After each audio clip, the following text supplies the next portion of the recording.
Gimana deh? Lu ngelihat secara overall? Overall ya. Keluarin bang. Emang nggak adanya kemarin lini tengah itu.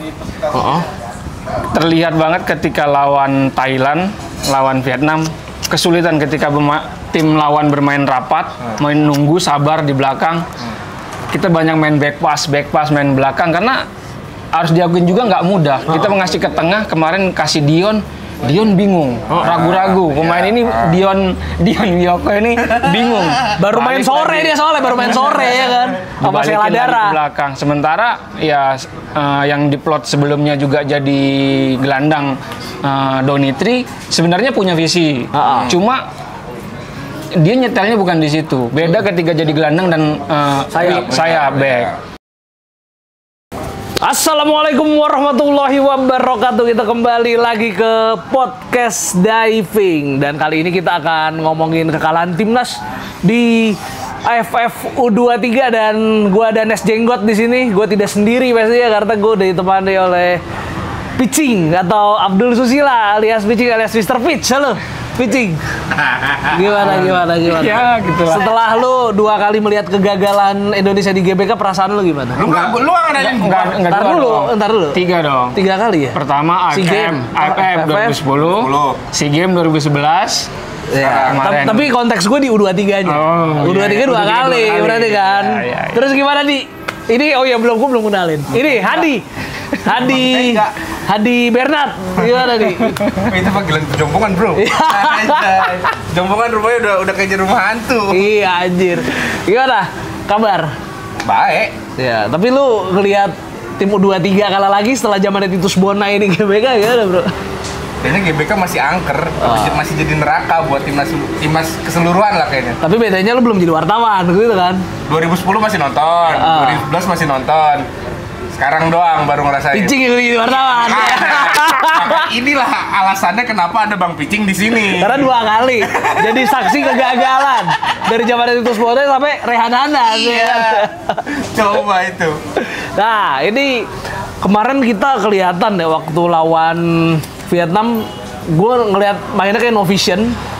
Mau nusuk dari mana aja nggak tembus. Vietnam disiplin, Indonesia sebetulnya defense-nya bagus sih. Defense-nya bagus. Tapi ada sekali bolong, kecolongan gagal akhirnya. Selesai. Gimana deh? Lu ngelihat secara overall? Overall ya. Keluarin bang. Emang nggak adanya kemarin lini tengah itu. Terlihat banget ketika lawan Thailand, lawan Vietnam, kesulitan ketika tim lawan bermain rapat, main nunggu sabar di belakang. Kita banyak main back pass, main belakang karena harus diakuin juga nggak mudah. Kita mengasih ke tengah, kemarin kasih Dion bingung, ragu-ragu. Pemain ini Dion Wiyoko ini bingung. Baru main sore dia soalnya, ya kan? Sama Sheila Dara. Di belakang. Sementara ya yang diplot sebelumnya juga jadi gelandang Donitri sebenarnya punya visi. Cuma dia nyetelnya bukan di situ. Beda ketika jadi gelandang dan saya back. Nah iya, makanya Donitri pas geser ke sayap lebih hidup ya. Nusuknya pas di tengah kurang. Iya, tapi karena waktu Donitri geser ke kiri Vietnam udah unggul, dia udah enaknya nungguin ya. Bang, tapi kenapa sih bang, menurut lo gelandang-gelandang kita itu nggak mau syuting dari luar bang? Apa emang si Van den Berg-nya itu menghalangi untuk pemain-pemain syuting dari luar? Padahal ketika lawan Thailand sekali syuting Robbie Darwish menurut gua itu langsung membahayakan loh. Padahal menurut gua salah satu kunci buat ngatasin pertahanan yang rapat itu adalah syuting dari luar.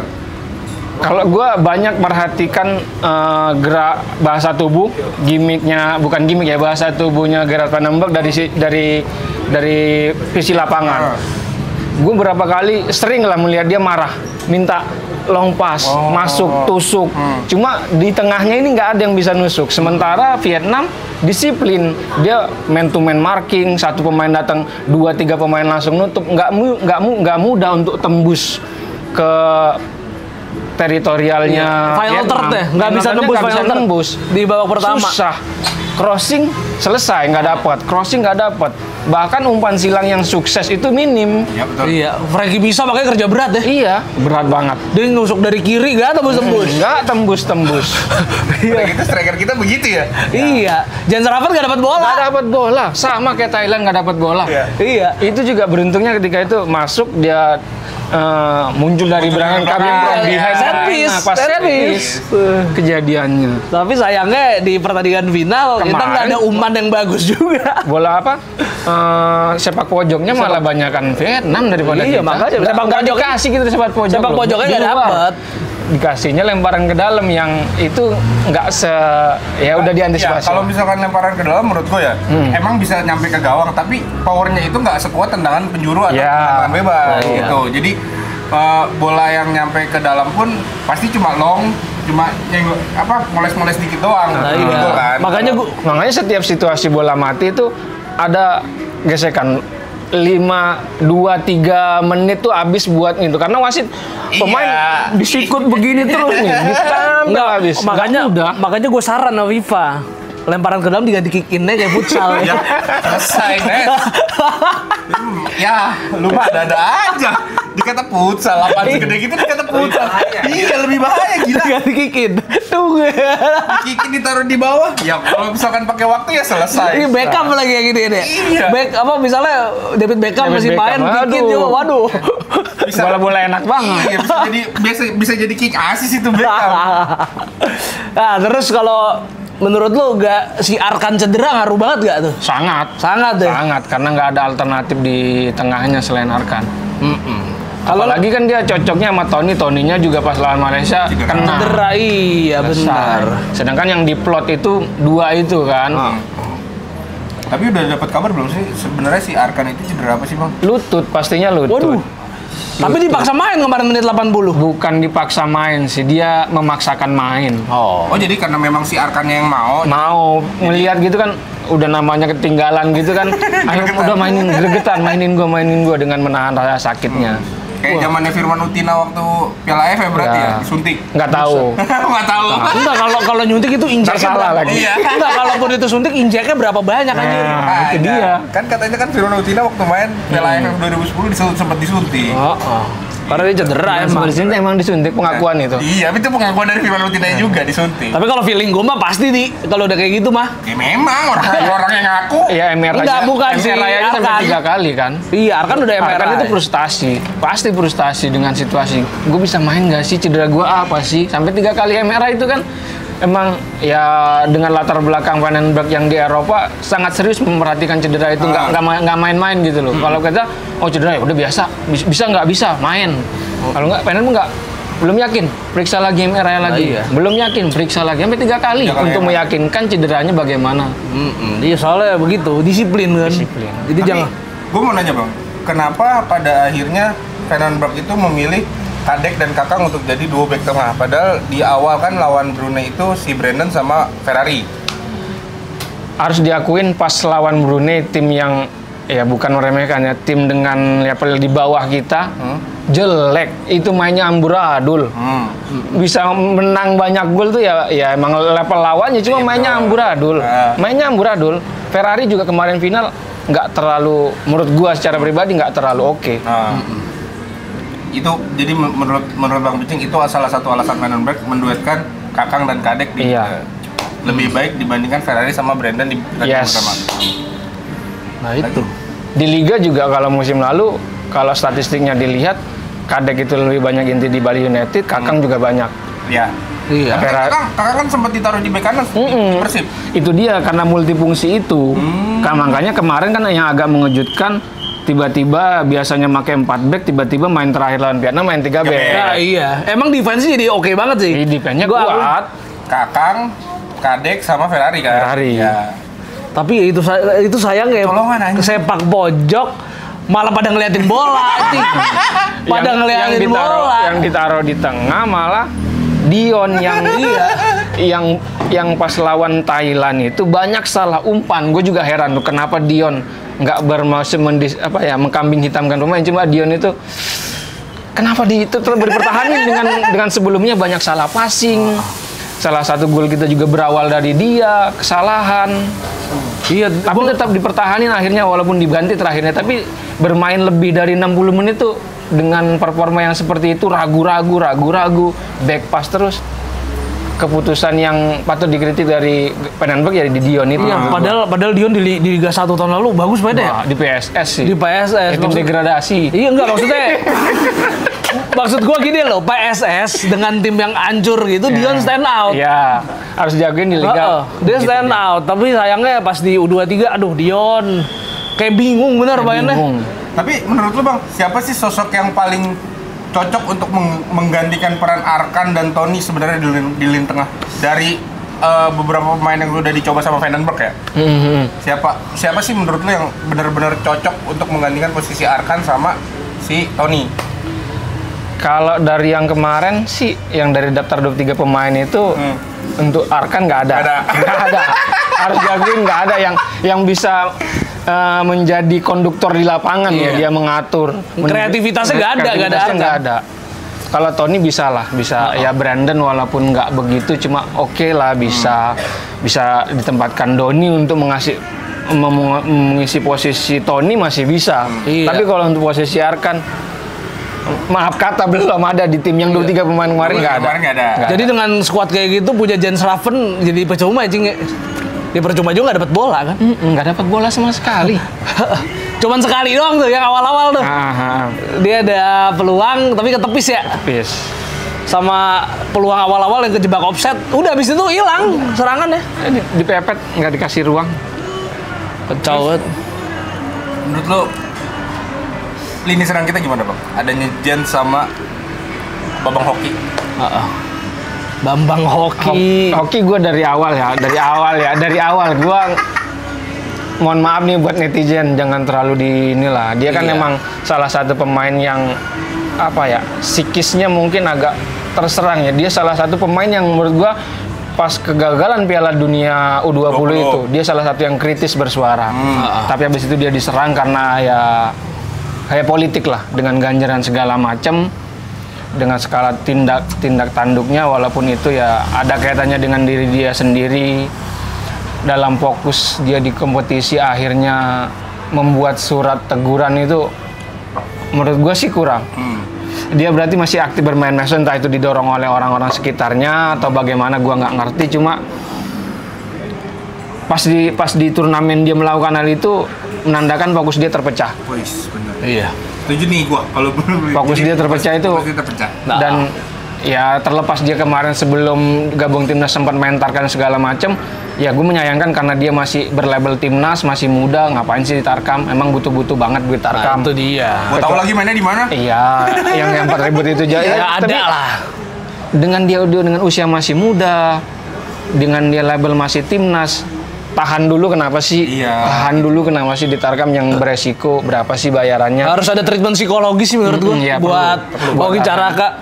Ya bertapa lah menurut gue, bertapa karir dia. Terus kelihatan bodinya itu enggak makin besar ya Bang?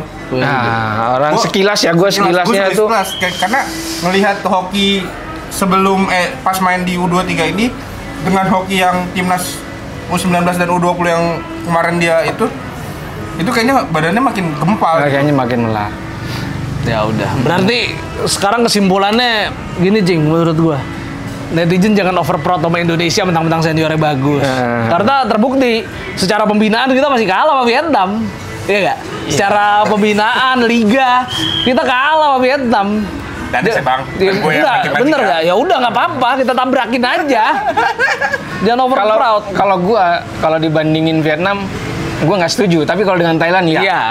Tapi kalau Vietnam enggak sih. Enggak juga ya? Enggak, karena kompetisinya dia pembinaannya juga ya biasa aja. So-so dengan kita tuh so-so. Tapi kalau dengan Thailand, tapi nyatanya talent bola Vietnam lebih bagus aja. Karena situasinya aja di sini nggak ideal aja menurut gua kemarin dengan situasi dari sejak TC juga banyak pemain yang cedera yang akhirnya nggak bergabung kan. Itu juga harus diakuin mengurangi lah. Oke. Terus Bang, ini kan setelah AFF ini kita bakal main di kualifikasi Piala Asia U23 di mana lawannya Korea.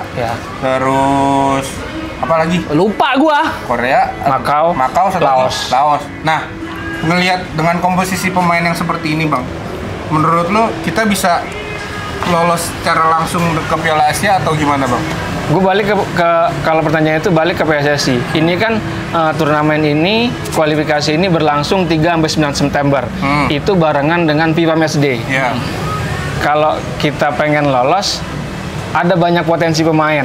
Paling nggak bisa Marcelino Ferdinand, Yes. Justin Hubner, Rafael Struijk, Ivar Jainer, dan beberapa pemain kayak Dion Marks dan segala macam itu bisa dipanggil kan. Ada yang mau naturalisasi lagi si Mario. Gistra yang udah tadi kata Erick Thohir udah tanda tangan presiden, tinggal dibawa ke DPR Agustus ini, paripurna nanti tanggal 15. Kalau Agustus itu selalu paripurna DPR tanggal 15 sebelum 17 upacara, itu pasti 15, yaitu diketok. Oke. Kalau PSSI ingin lolos, ya pemain-pemain yang ada, Grade A-nya lah. terutama Ivar Jainer menurut gua ya, untuk ngisi tengah pengisi itu harus dipanggil. Iya, tapi kan ada bentrok sama Marcelino. ini kan, sama kualifikasi. Ya uji coba, Uji nggak coba. kualifikasi, Oh, uji coba lawan Lebanon dan Kuwait. Iya, jadi aman lah. Dan posisi ini pernah terjadi di era Sintayong. Pemain itu uji coba lawan Palestina di Surabaya, tapi bisa main juga di kualifikasi waktu itu di Jogja. Itu bisa. Ini Sidoarjo Surabaya dan dekat banget. Mungkin tim-tim yang pemain anggaplah yang senior itu kayak Marcelo dan lain-lain sama Patrick Kluivert, tapi pertandingan main. Siapa tahu ya, kita nggak tahu dengan konsep yang akan terjadi saat itu. Tapi kalau pemain-pemain ini ada, gue yakin akan lolos. Apalagi kita punya pengalaman lawan Korea. Korea bukan yang patut ditakuti lah, bukan monster. 2013 walaupun dengan jago becek kita menang. Kita menang di GBK. Ada yang make up-nya luntur ya? Ya kemarin di U23 Piala Asia kita juga bisa kok. Ya, walaupun adu penalti ya. Gitu. Berarti emang Korea nggak superior itu untuk Di kelompok umur. Di kelompok umur. Kalau udah senior beda cerita. Eropa bos. Grade A semua bos, kayak Jepang. Kita angkat tangan ya. Kameramen berapa menit lagi? Bapak udah berapa menit? Udah 16, masih lama. Tapi 16 ya 20 menit lah kita bikin lah ya. Iya. Ya, jadi lawan Korea mudah-mudahan kita bisa menang juga. Jadi jatahnya itu yang juara grup langsung lolos ya. Juara grup lolos.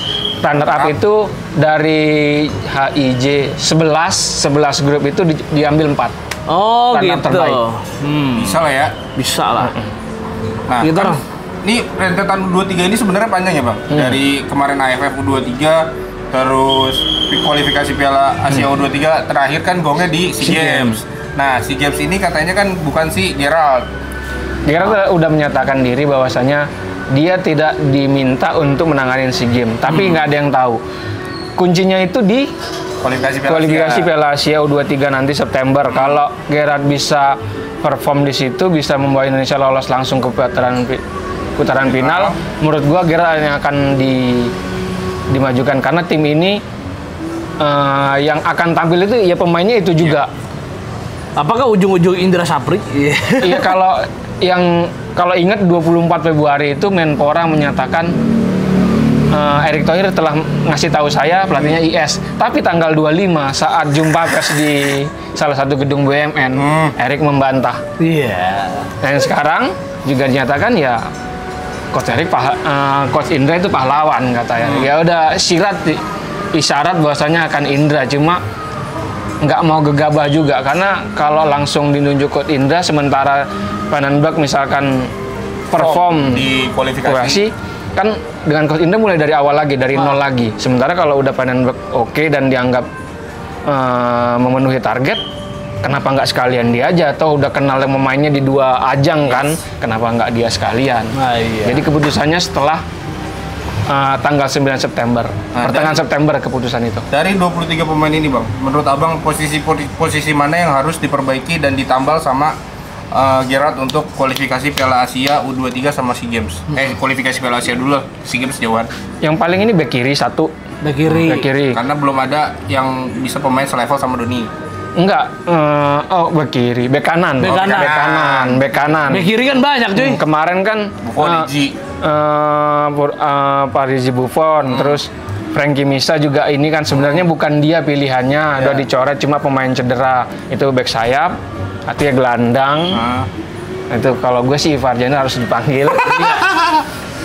Kalau striker ya Striker udah Jens Raven. Ya dengan situasi sekarang nggak harus dengan Jens Raven dan hoki udah cukup menurut gue sih, atau arahan kakak mungkin ya siapa tahu yang juga public enemy sama seperti hoki yang banyak diserang, kurang-kurangi lah diserang, kasihan. Terus SSM masih ada ini kan, masih ada Rehan Hanan, ya kan?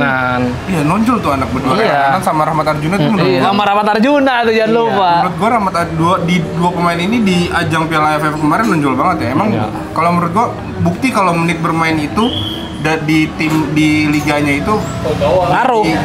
Jadi pengaruh besar buat pemain ya. Yang main 5 kali ya dia. Robi Darwis, Rehan Hanan, Rahmat Arjuna. Sama Kakang ya? Kakang enggak ya? Kakang Brunei nggak main. Oh iya, main. Eji pertandingan lawan Brunei nggak main. Enggak. Bek kanan siapa ya? Lupa gua. Doni main dulu. Doni ya. Doni main full. Maklum gua agak short memory, harus lihat data kadang-kadang karena daya ingat gua kadang-kadang lemah ya. Kiper menurut lu kiper? Apa? Kiper Ardiansa oke. Sama Cahya Supriyadi oke. Tapi gua deg-degan Bang waktu lawan Malaysia pas Cahya main. Aduh, kenapa ya? Maksud gua kadang bola-bola dari bawahnya itu kadang Cakra si Cahya tuh masih bingung gitu mau dia. Tapi setnya oke sih Cahya. Tapi emang kenapa Muhammad Ardiansa main? Karena dia bisa build up. Bisa build up. Iya kan? Dan ya itu selera pelatih kiper kan. Iya. Kalau pelatih kipernya bukan mantan Dewa United itu mungkin Supriyadi. Iya, itu selera pelatih. Ardiansa Dewa ya? Iya. Gimana? Enggak deh, Ardiansa sama PSM. Iya, Ardiansa PSM cadangan. Enggak, maksudnya karakter tubuh dan segala macam, kayak bisa build up dan segala macam. Kalau penalti sebenarnya bagusan Cahya. Iya, kemarin Ardiansa ketepu mulu. Cuman sekalinya nebak bikin menang. Nando. Ya, Nando 2018. Iya. Lawan Thailand juga pula. Ya gitulah. Ya udah ya Tio ya. Ya udah, Ebolers podcast diving kita sudahi dulu dan jangan lupa untuk terus saksikan podcast diving hanya di channel 5x11 Network. Dengan demikian, Danes, Picing, dan juga Hadi serta segenap kru yang bertugas aja mengucapkan terima kasih. Bang Anen ya. Selamat malam dan terima kasih. Assalamualaikum warahmatullahi wabarakatuh.